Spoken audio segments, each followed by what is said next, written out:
And so as we pick back up in our text here today, we finished our 4-week study in the book of Jonah. And now we're going to be shifting gears, and we're going to do another series, a 4-week study in the book of Ruth as we go. And so the format that we're going to have in this study is going to be the same as what we've had in Jonah. We're going to spend 4 weeks, and we're going to cover a chapter a week. And for Jonah, that really wasn't too bad or too much to cover, because as you've gone through, you probably realize we had roughly like 10 or so verses to cover as we've done that. And that's really not too much or too little to cover. That's kind of a really nice spot where you have plenty to talk about. It's not too little, and it's not too much.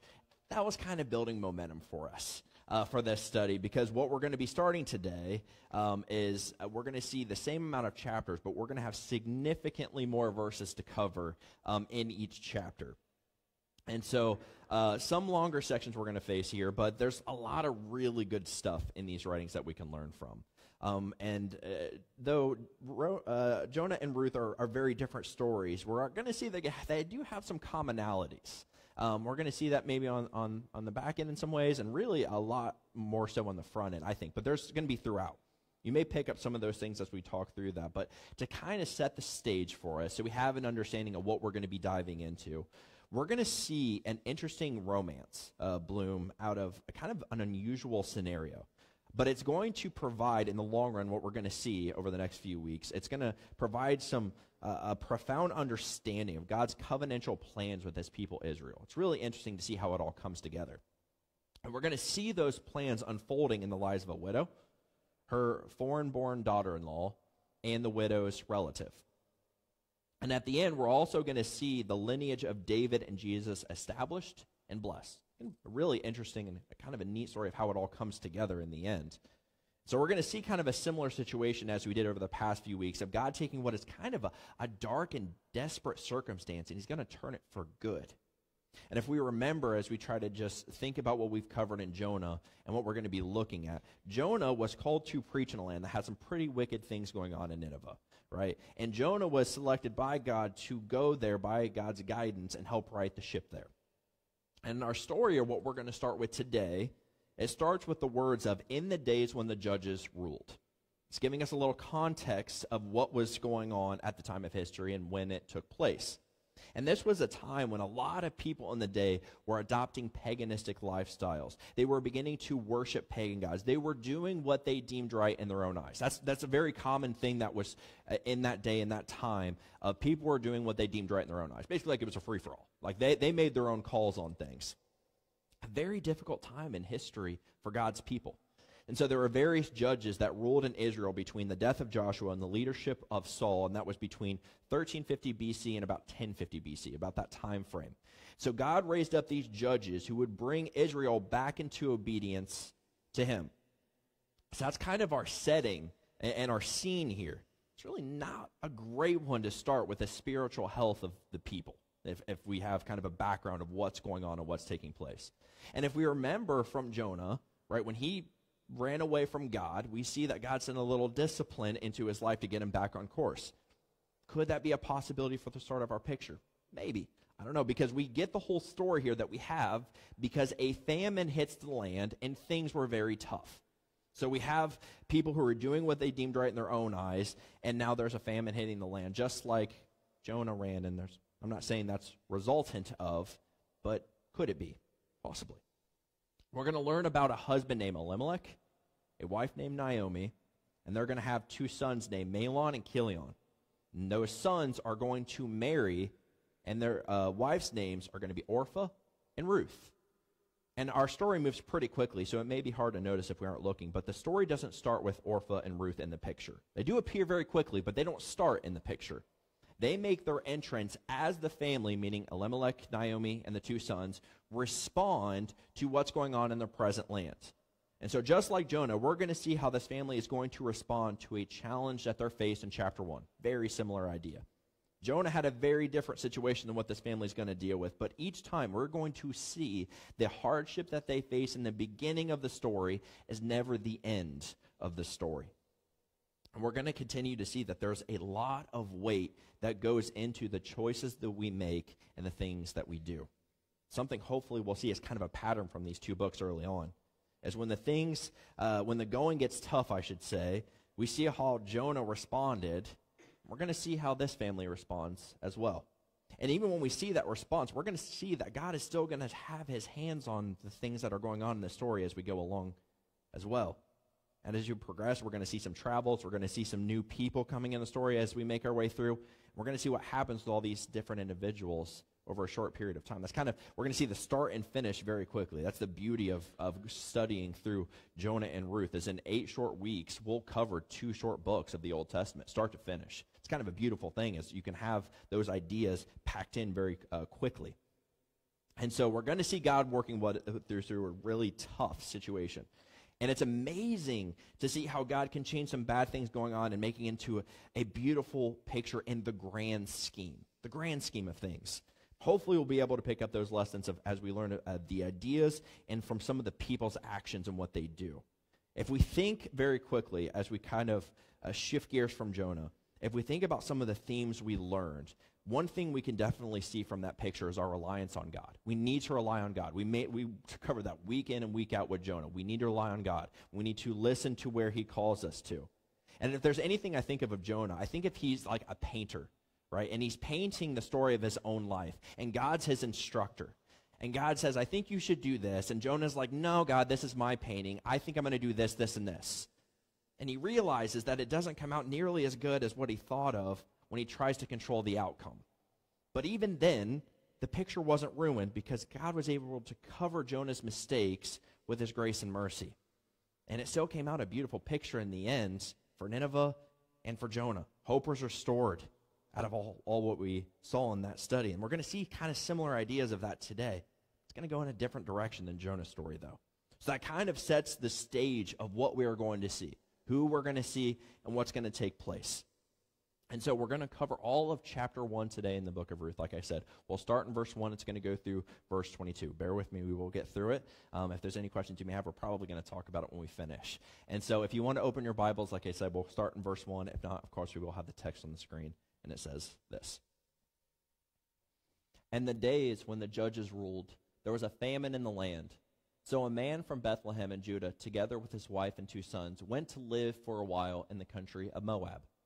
The man's name was Elimelech. His wife's name was Naomi, and the names of his 2 sons were Mahlon and Chilion. They were Ephrathites from Bethlehem, Judah, and they went to Moab and lived there. Now Elimelech, Naomi's husband, died, and she was left with her 2 sons. They married Moabite women, one named Orpah and the other Ruth.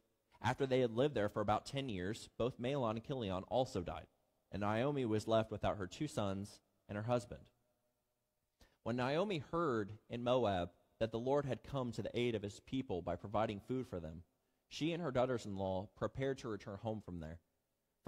With her 2 daughters-in-law, she left the place where she had been living and set out on the road that would take them back to the land of Judah. Then Naomi said to her 2 daughters-in-law, "Go back, each of you, to your mother's home. May the Lord show kindness to you as you have shown kindness to your dead husbands and to me. May the Lord grant each of you rest in the home of another husband." And she kissed them goodbye, and they wept aloud and said to her, "We will go back with you to your people." But Naomi said, "Return home, my daughters. Why would you come with me? Am I going to have any more sons who could become your husbands? Return home, my daughters. I am too old to have another husband. Even if I thought there was still hope for me, even if I had a husband tonight and then gave birth to sons, would you wait for them to grow up? Would you remain unmarried for them? No, my daughters, it is more bitter for me than for you, because the Lord's hand is turned against me." At this they wept aloud again, and Orpah kissed her mother-in-law goodbye, but Ruth clung to her. "Look," said Naomi, "your sister-in-law is going back to her people and her gods. Go back with her." But Ruth replied, "Don't urge me to leave you or to turn back from you. Where you go, I will go, and where you stay, I will stay. Your people will be my people, and your God, my God. Where you die, I will die, and there I will be buried. May the Lord deal with me, even be so severely, even if death separates you and me." When Naomi realized that Ruth was determined to go with her, she stopped urging her. So the 2 women went on until they came to Bethlehem. When they arrived in Bethlehem, the whole town was stirred because of them. And the woman exclaimed, "Can this be Naomi?" "Don't call me Naomi," she told them. "Call me Mara, because the Lord Almighty has made my life very bitter. I went away full, but the Lord has brought me back empty. Why call me Naomi? The Lord has afflicted me. The Almighty has brought misfortune upon me. So Naomi returned from Moab, accompanied by Ruth, the Moabite, her daughter-in-law, arriving in Bethlehem as the barley harvest was beginning. And so as we begin this morning, we see that there was a famine that hits the land of Bethlehem in Judah.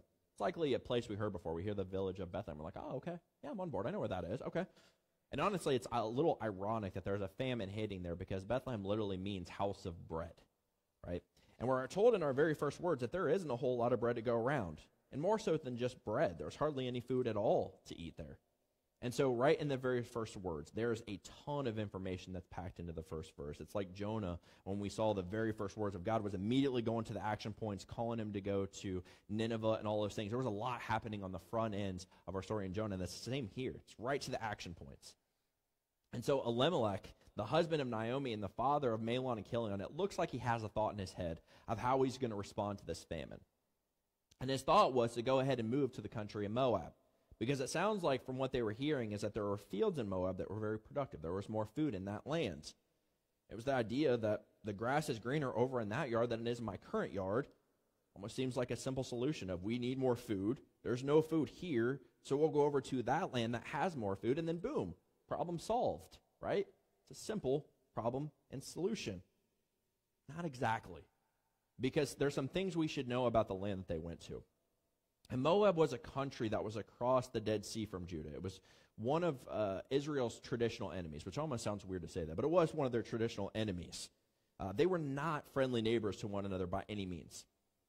And it's really interesting to see, if we remember, a couple weeks ago in the study of Jonah, Jonah tried everything that he could to not go to the enemy's land.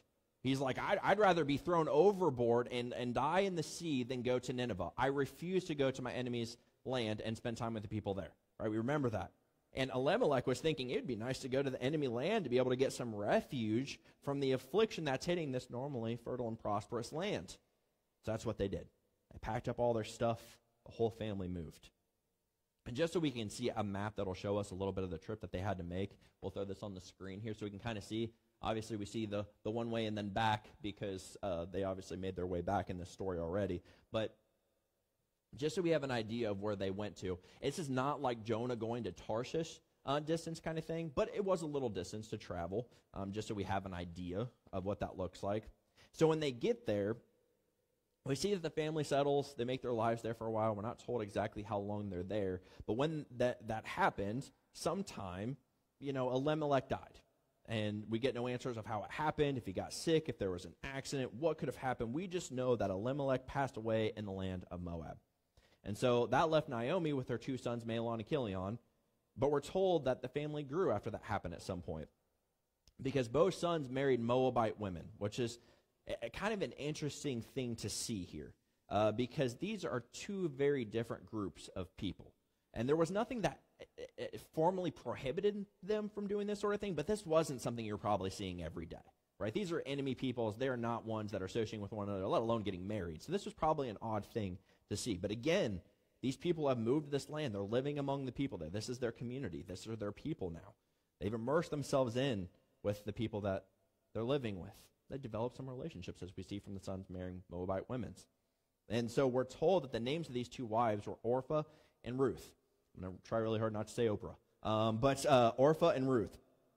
We may think, well, that's a lot to see here in the first few verses in a short amount of time. I mean, we've seen a family moves to an enemy land. When they do, the father and husband passes away. And then the two sons marry two Moabite women. It's quite a story that's unfolding for any listener, especially in that day and age. It may not strike our ears quite the same, but if we can imagine this through the ears of the Israelites, God's chosen people, like this would have been quite a story for them. I mean, this family has left Bethlehem to rub elbows with people who worship pagan gods and the very people we call our enemies. And then the husband dies and the sons take Moabite wives. Any person those days would read this and be like, wow, this is quite a story. There's a bit of jolting things happening here. It's like, man, right? We see that's not even the end. Because we're told after they lived there for 10 years, then both of Naomi's sons died. Again, we don't see the picture of what happened. We just know that all that's left of Naomi's family that left to go to this land is her. She's the only one left.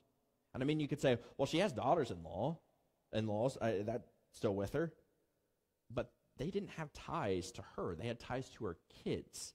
And now those ties are gone. These Moabites could have looked at their mother-in-law and say, hey, we love you. We wish you the best. But unfortunately, this is not the plan that we had in mind. We didn't think it was going to go this way. Right? So we got to find another husband. At the very least, we'd like, well, we're going to move on with our lives. We'll come and visit you and stuff. But fortunately, this is not the picture we thought it was going to be. Back in those days, it was not easy finding work as a woman. They did not have the same rights as women have today. And so men were the primary providers for the families, and now they were left without that. They didn't have that. And so all three of these women were left widowed. And what were they to do now?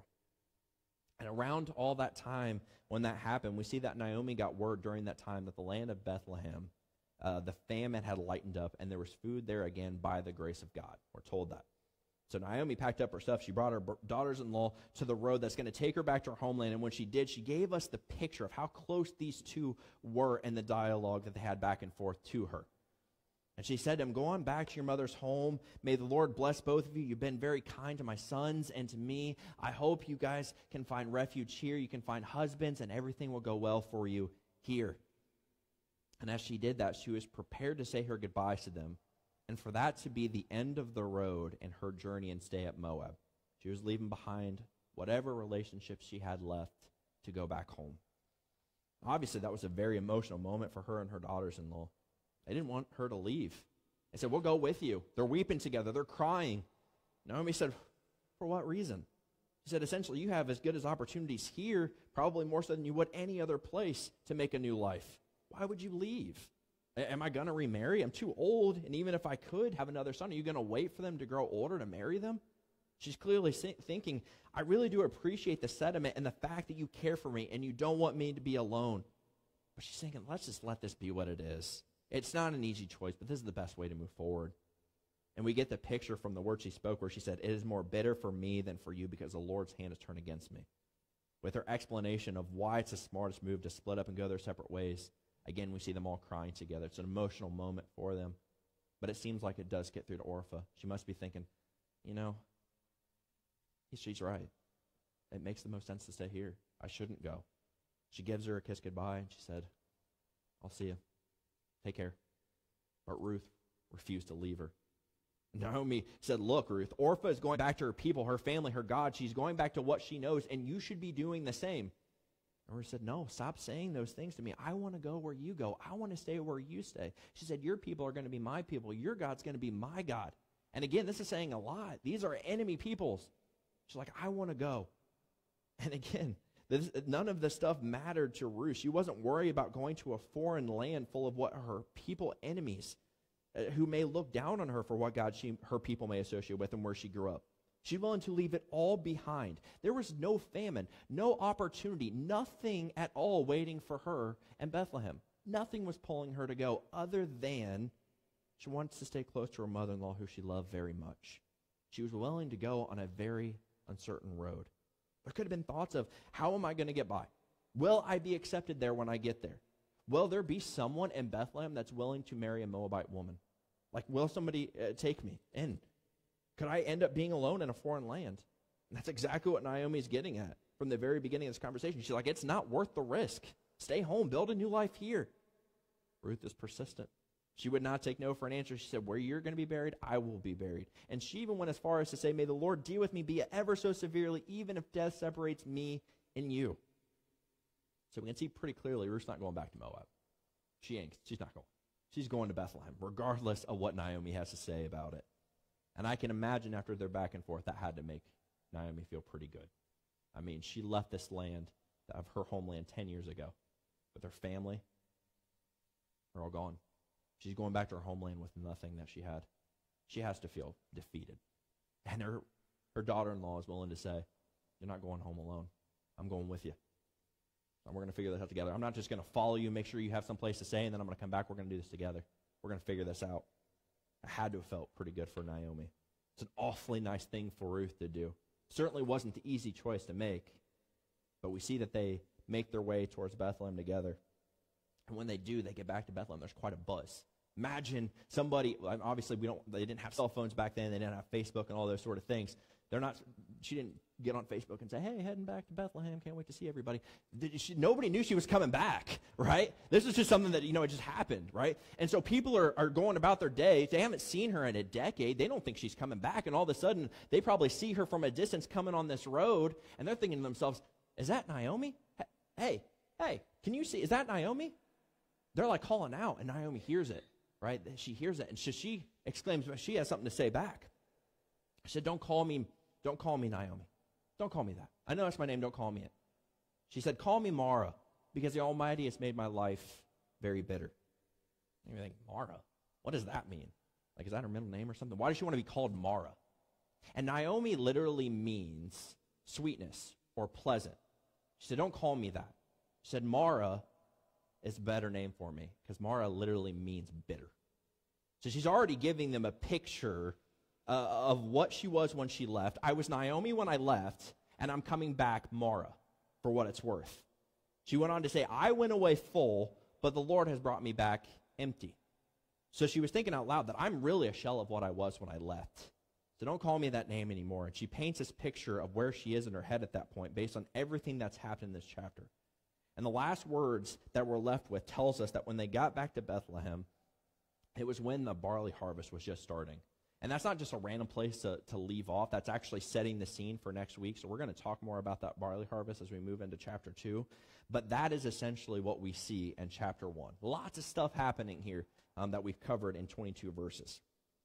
And as we think about what we just read and what this chapter may mean for us this morning, I want to read again some of the last words from Naomi here that we have. She said, I went away full, but the Lord has brought me back empty. And I want us to think about what she is saying here, because why did Elimelech leave Bethlehem to go to Moab? It was because there was a famine in the land, right? This whole thing is about what? Food. Food. This is an issue. And when we eat a lot of food, what's the common way we say we've had enough to eat and that we're satisfied? We are good. Let's go. I didn't actually expect any answers. Let's go. I'm excited about this. This is a good day. Yes, we're full. Now, when there's a famine and there's not a lot of food to go around, that's not really what we expect to hear people say a whole lot. I mean, there's literally the reason why they left was because there was a shortage of full. But Naomi said when she left, she was full. How is it possible that you leave a land with little food full? And there was no food shortage in Moab at all through this whole chapter, and yet she came back to Bethlehem empty. Naomi's probably not talking about her stomach at this point in food. Probably talking about her heart. She makes it sound that even though there was a famine, she had all she needed in Bethlehem. Her heart was full, but there was a decision that was made that brought them somewhere else. And through that, some not great things happened. They went to another land hoping for food and life, but they found more death there than any of them would have hoped. And there's little doubt this family's intention were not bad or malicious. We could look at the story and say, well, they're just trying to find some food, right? But we can see from our study in Jonah 1 and Ruth 1, that the parallels we can make is that our decisions we make hold a lot of weight. If we think about when Jonah's story, when God spoke directly to him, he says back, no thanks. I'm good. I'm going to do my own thing. I'm going to make my own call on this one. We see that ran him into troubles. When the going got tough, Jonah said, I'm out. Peace out. Take care. He made the call to run. And what do we see in Ruth 1 today? A famine hits the land, and this isn't just Elimelech's land. We need to know that. This is the whole land of Judah. This is hitting a lot of people, right? They're feeling just the same as many others. And what is one thing we don't see before any decision is made in this story? We see zero indication of this family, any of them praying to God, calling out to God, seeking his wisdom before they acted. There was no, God, we need your help. Should we stay or should we go? There was no, we trust you that no matter what's going to happen, you're going to provide, you're going to help guide us through that. There was none of that at all, right?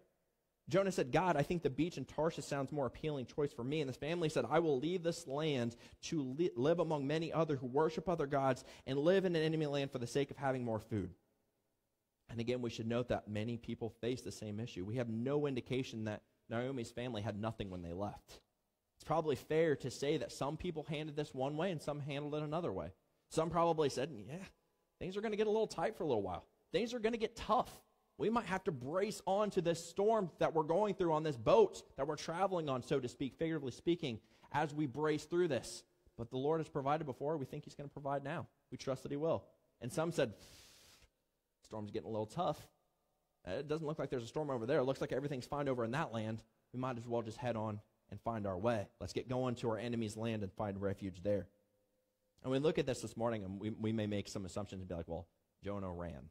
He fled. That's not good, because we see Ruth today, or the story of Ruth today, and Naomi's family, they ran, and that's not good, right? We shouldn't run. And that's not exactly what I'm trying to say, because if we remember back to our Advent series last month, right, when shortly after Jesus was born, we see an angel came to Joseph to say, hey, you need to take Mary and Jesus, and you need to go flee to the land of Egypt, because King Herod is going to try to kill Jesus, right? So sometimes God will say go, and sometimes he will say stay. But we have to lean on God and his wisdom to show us what we should do next. And that's something we don't see at all in the beginning of our story. We covered a lot of information of our first 5 verses. If you want to go back, there's a ton of stuff that we covered in that first 5 verses we studied. What they did, what they had going on, what they decided to do, what happened as a result. And you know what's not mentioned one time in the first entire 5 verses? God. Not mentioned at all. The first time we even see God was mentioned in this whole story is after Elimelech, Mahlon, and Chilion had died. Naomi heard that the Lord provided in the land back home, and the famine has been relieved. We don't see them going to him at all in the hardships and any of the decisions. All we saw was that they had a problem, and they came up with a solution. And it's so easy to do these sort of things and to wind up making a lot of calls on our own through this life, because we all know that there's a ton of decisions we have to make all the time. Right? We make them all the time, every single day. After we leave this place, we're going to decide what we're going to have for lunch, right? Whether we're going to eat in, we're going to go out. We do this all day, every day. We make tons of decisions. Heaven forbid, but if we were to leave this place, we problem solve. We make decisions. If we go outside, heaven forbid, and we go to our cars and it doesn't start, we're going to start troubleshooting, right? What's going on? Right? We're going to figure it out. Oh, the battery's dead. Oh, I need somebody to take me to another place so I can get a battery so I can take it out and put the new one in, and off we go. All right, every single one of us in this place makes several decisions every single day.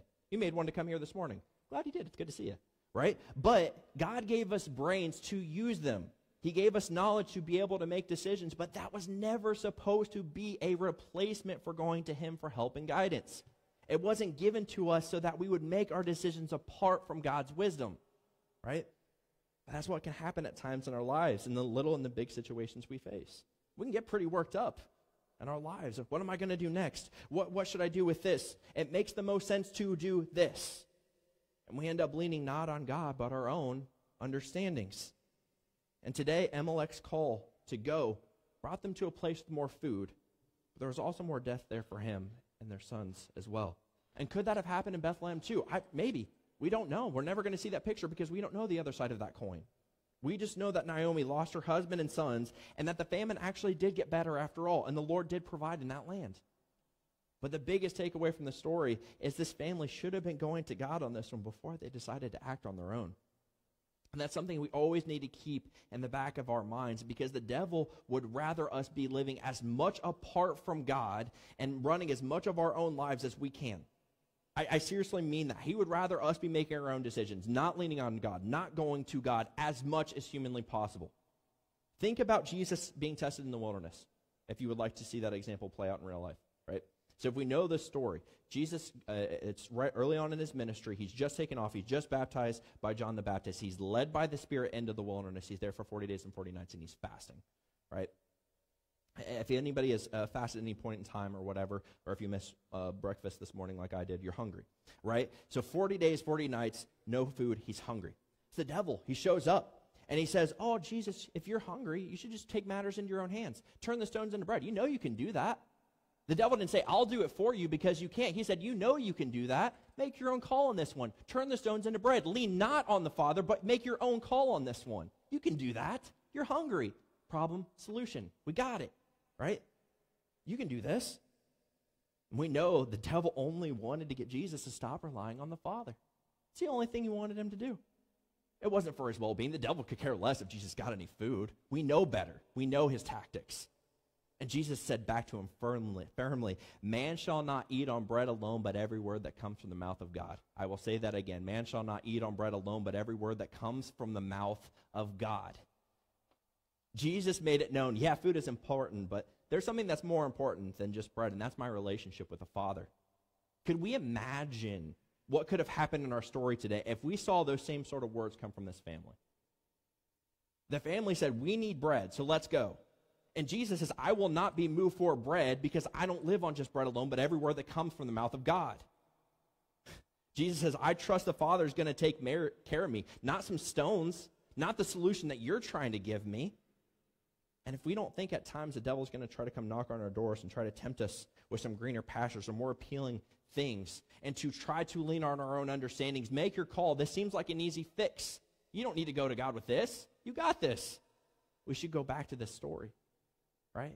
Oh, Jesus, you're hungry. Have some bread. When that doesn't work, he doesn't give up. He knows what Jesus came to do. He's trying to get to Jesus before he reaches all these people. He knows how many lives he's going to change, what he's going to do for all of us here. Right?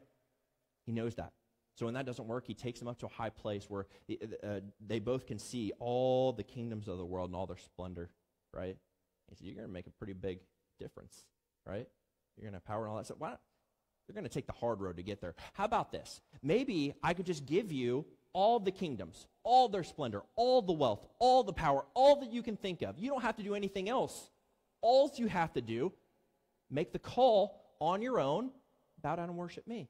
That's all you got to do. You can make the call. Just do it. You'll have all the stuff. You'll have everything. It's amazing to see that. What does that really mean? What did the devil try to do with that? He wanted Jesus to turn away from the Father. You can make your own call on this. You don't need to consult the Father with this. You can make your own decision. You'll have everything. And Jesus said, no, I only worship and serve the Father. Go away. And we can look at this and say, well, I won't fall for that. I won't fall for that. I can see the tactics pretty clearly when I read those stories. But if you haven't already experienced, you probably all know the devil's going to try to be pretty slick about it. He's not going to be obvious. He's going to try to pull you away from leaning on God in your life in one way or another. Lean on your own understanding. Make your own solutions. Don't go to the Father. Don't pray. Don't seek him earnestly. Just make your own calls. You can do it. But the more we lean on God in our lives, the more firm the foundation will be beneath our feet. If we have ever had instances where we don't know where to make the next move in our lives, if we think about it, if we want good fruits from this life, we want good fruits, we want good things to come out of our lives, right? We want good things to come from our decisions. We want blessings and favor. If we want good fruits, where are we going to find good fruits? The Bible tells us, it says, you want good fruit, you go to the good tree. Who is the good tree? It is God, where good things come from, right? It's the simple kind of thing there. It's an easy analogy to understand, and that's God. I've never in my life heard someone say, I prayed earnestly, I have sought God regularly, I have served him with all of my being, and I regret it. I've never once heard that. I've never heard that. I have heard people say, man, I'm glad God got me through that. I'm so thankful that he made a way where I didn't know where to go next. I'm blessed he opened up doors I never imagined was possible at the time. It's amazing what God can do when we trust him with our lives. We trust that he's going to bring us to be with him in paradise after this short life is over. I think we all agree with that. We're all here this morning. I think we truly believe that we know that God is going to bring us to be with him in eternity once this life is over. And he can help us really navigate the roads to take as we journey towards him with every passing day. So if we believe in our hearts this morning that eternity with God is on the horizon, how are we feeling about God helping us get there? How are we feeling about that? Is he helping us make our decisions? Are we leaning on him? Are we trusting him? Are we using godly wisdom as we take our daily steps? Are we moving the right direction today? Our flesh will sometimes make us want to make our own calls. You ever had anybody say something snarky to you before? Your flesh wants to be, oh, I'm going to say something back. But the book of James says it might be wise to tame our tongues. And maybe it's more fruitful not to say the things. Sometimes it's good to act and sometimes it's not. But it's good to know the difference. Godly wisdom will be fruitful in our lives in a lot of different ways if we trust it and we lean on it, right? Are we moving in the right direction this morning towards him? Those are questions we'll have to answer ourselves, but there's always room to take another step. So continue to lean on him and be like Jesus, who's not going to chase after bread, but is going to chase after every word from the mouth of God. So let's start that today, or let's continue it earnestly. And I'm going to end off on Proverbs 3. I love this. This is one of my favorites. I have a lot of favorites verses, I'll be honest. But it says this: trust in the Lord with all of your hearts. Lean not on your understandings. In all of your ways, submit to him, and he will make your paths straight. Trust in him.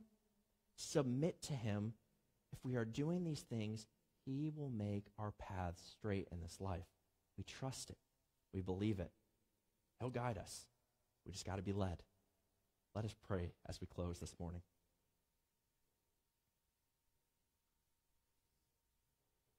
God in heaven, we thank you so much for this day that you have made. We thank you so much that you've always gone before us and made a way for us that, God, we didn't even know how we would get through it. We know we can always trust you. God, we just ask that you would help us to continue to lean on you. God, it can be so easy to fall back on our own understandings, but God, we know that you're the one who knows the right ways for us. And we just want to follow those. Just help us to remember that. And God, we just ask that you would help us with some of the things that may be occupying our minds. Help us with the troubles. Give us comfort and a peace, knowing that you're still above it all. God, just be with us. And may your wonderful presence be deeply felt in our hearts as we worship you with joy, as we close with one last song of praise to you, who is worth all of our praise. You are so worthy, God. Be with us. It's in Jesus' name that we pray. Amen.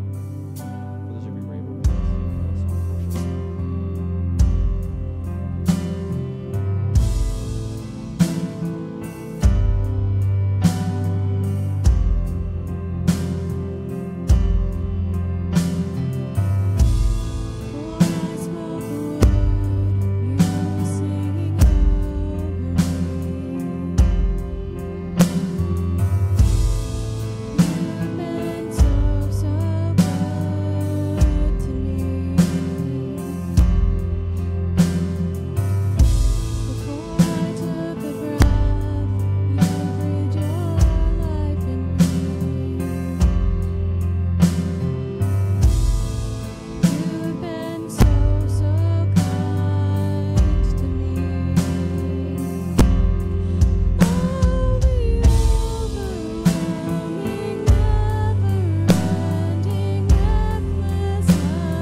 As we leave this place, may we remember, Moab may look enticing, but if the road isn't paved by God, it's best to stay put until we feel His leading. All the roads that He has for you. Pray when you're uncertain. Get counsel from godly men and women when you need to. And ultimately keep going to God as you continue on. So what God can do with a willing heart. We'll see if we follow it. He'll show us the way. So many blessings to you all as we go. And we'll pray together as we leave this place. God, we are so thankful for you and the time that we're able to share here together. God, as we leave this place, we just ask that you would help us find rest in this day. God, there's always so much going on in life, and it can go by so fast if we're not careful. Just help us slow down this week to not get lost in the weeds of life, and that we would make time for you and for the people around us. Help us to continue being your light to all we encounter. And God, may our trust in you grow stronger and stronger than it's ever been before. We know we can trust you with everything, so we thank you for that and the love that you freely give to us. Guide our steps as we go.